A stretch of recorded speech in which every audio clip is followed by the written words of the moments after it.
Mahfud MD puji gebrakan Prabowo, amnesti dan abolisi untuk Hasto dan Tom Lembong akhiri sandera politik. Presiden Prabowo Subianto dilaporkan tengah menyiapkan sebuah langkah politik besar di awal pemerintahannya. Isu yang beredar luas menyebut bahwa Presiden akan menerbitkan keputusan Presiden atau Kepres yang berisi pemberian amnesti kepada politisi PDI Perjuangan Hasto Kristianto serta abolisi untuk mantan ko-kapten Timnas Amin Tom Lembong. Rencana ini mendapat sambutan positif dari berbagai kalangan. Salah satu dukungan datang dari mantan Menko Polhukam Mahfud MD. Melalui akun media sosial X, Mahfud menilai bahwa kebijakan tersebut merupakan terobosan strategis dalam pemulihan marwah hukum di Indonesia. Ia menyebut bahwa pemberian amnesti dan abolisi merupakan sinyal kuat untuk menghentikan praktik penyanderaan politik melalui rekayasa hukum.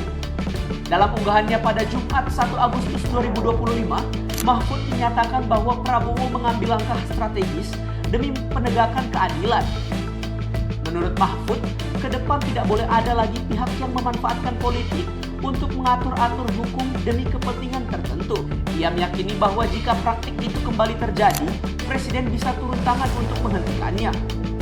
Pernyataan Mahfud ini menguatkan dugaan bahwa kasus hukum yang menjerat Hasto dan Tom Lembong mengandung muatan politis.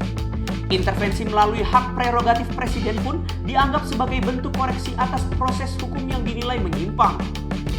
Langkah ini juga dipandang sebagai upaya rekonsiliasi nasional setelah kontestasi politik yang panas.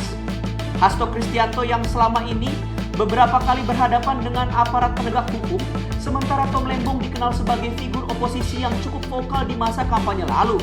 Banyak yang menilai kasus yang menimpa keduanya adalah bentuk kriminalisasi terhadap suara-suara kritis.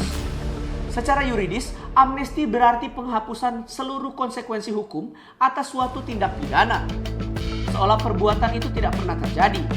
Sementara abolisi adalah penghentian proses hukum yang masih berjalan sebelum sampai pada putusan pengadilan.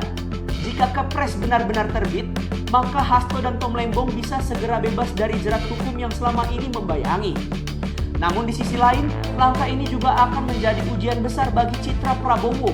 Apakah ia benar-benar tampil sebagai negarawan pemersatu atau hanya sedang memainkan manuver politik baru?